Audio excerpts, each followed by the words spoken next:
আল্লাহ পাক অ্যালার্ম দেন, ফিরে আসো। আল্লাহ পাকের পক্ষ থেকে কিন্তু এগুলো আসে।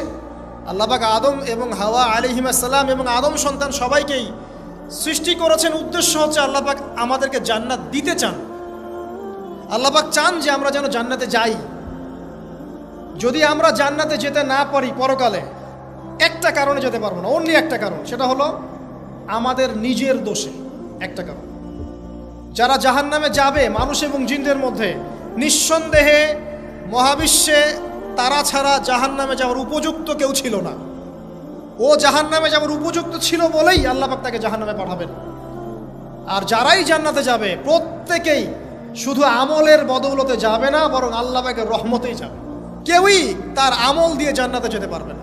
নবী সাল্লাল্লাহু আলাইহি ওয়াসাল্লাম এমন ভাষ্য বলছেন, ইল্লা আনা, আমিও না, ইল্লা বিরহমাতিল্লাহ, আমিও নয়, তবে আল্লাহ পাকের দয়া আমাকে ঘিরে ধরবে, আল্লাহ পাকের রহমত